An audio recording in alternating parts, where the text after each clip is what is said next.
मंच को नमन करते हुए और अपनी लेखिका सखियों को सादर नमन करते हुए मैं अपनी बात यहाँ कहना चाहूँगी। मुझे एक अवसर दिया गया है डॉक्टर सरोज कुमार जी के बारे में व्यक्त करने का, अपनी भावनाएं। मैं उनके घर गई भी थी और मेरा सौभाग्य था कि मैं उनकी सारथी बनती, उनको लेकर आती, मगर उन्होंने विवशता दिखाई कि नहीं, मैं भी बहुत इच्छा रखता हूँ कि मैं चलूँ, मगर मैं नहीं आ पा रहा हूँ। मगर फिर मैंने उनको ये सजेशन दिया है कि कम से कम हम सब तक आपकी आवाज़ पहुँच पाए, तो उन्होंने अभी थोड़ी देर पहले ही ऑडियो क्लिपिंग भेजी है, तो मैं उनके परिचय देने के पश्चात अपने मोबाइल से उसको कनेक्ट करके जरूर आप तक उनकी भावनाएं पहुंचाना चाहूँगी। डॉक्टर सरोज कुमार वैसे तो परिचय के मोहताज नहीं है, मगर फिर भी कुछ बातें जो मुझे उनके बारे में जानने को मिली इन विगत 2 दिनों में, जो मैंने उनको समझा, जाना और जो उनके बारे में मैं इकट्ठा कर पाई, वो मैं आपके समक्ष बताना चाहूँगी। 1938 को इंदौर में जन्म लेने वाले हमारे सरोज कुमार जी इंदौर में ही प्राध्यापक भी रहे हैं और उन्होंने कई लोगों को स्वयं तो डॉक्टरेट की, उन्होंने कई लोगों को पीएचडी भी कराई है। और जब वे स्कूल में थे 13-14 साल की उम्र में, तभी से उन्होंने जब कविता पाठ शुरू किया तो वो कहते हैं कि मैंने तो महज तुकबंदी करना चाहा था, मैं सिर्फ तुकबंदी करता था और उसी को कविता के रूप में करता हुआ मैं बड़ा होने लगा। और जब वो अपने कॉलेज में आए, कॉलेज के समय में उन्होंने वाद विवाद में भाग लेना शुरू किया। वाद विवाद के समय में भी वो ज्यादातर नेचर से जुड़ी हुई चीजों को, चाहे नदी हो, पहाड़ हो, इन्हीं पर वो कविताएं लिखकर अपनी भावनाएं व्यक्त करते थे।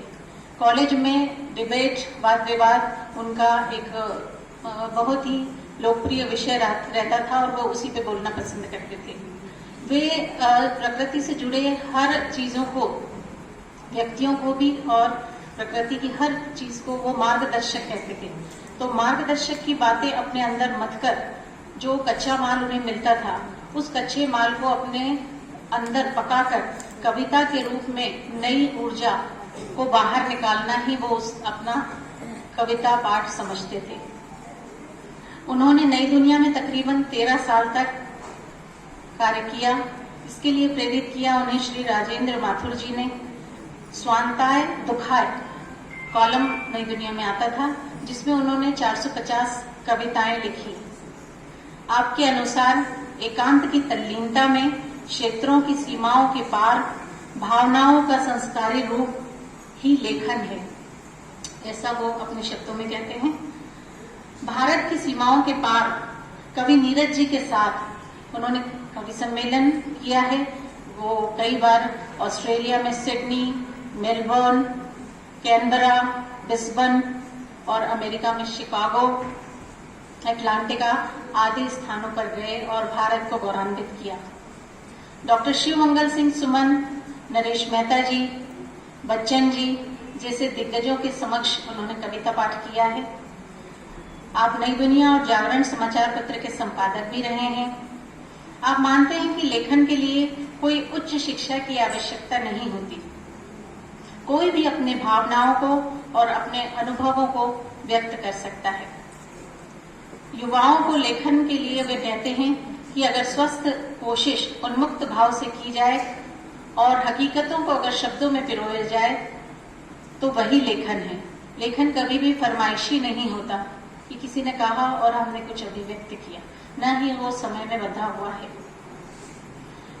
आपने कहा कि जैसा मुझे दिखा वैसा मैंने लिखा। सरोज कुमार जी ऐसा कहते हैं कि जैसा उन्होंने देखा अपने आसपास वो ही उन्होंने अपने लेखन में लिखा है। वैसे तो उन्हें बहुत सारे पुरस्कार प्राप्त हुए हैं, मगर मैं यहाँ 2-3 पुरस्कारों का जिक्र करना चाहूंगी। मैथिली शरण गुप्त पुरस्कार, काका हाथरसी व्यंग सम्मान, हिंदी समाज सिडनी ऑस्ट्रेलिया में उन्हें सम्मान प्राप्त हुआ और तहजीबी संगम अवार्ड भी उन्हें प्राप्त हुआ है। कई सारी कविताओं, लेखन, कहानियों के बीच से जो 2 पंक्तियां मैंने चुराई है जिससे उनके व्यक्तित्व को और उजागर किया जा सकता है, उनकी एक किताब है सुख चालाक है। उसकी 2 पंक्तियां मैं आपको बताना चाहूंगी, इसके बाद हम उनका ऑडियो सुनेंगे।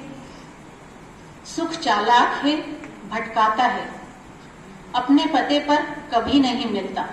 सुख चालाक है, भटकाता है, अपने पते पर कभी नहीं मिलता।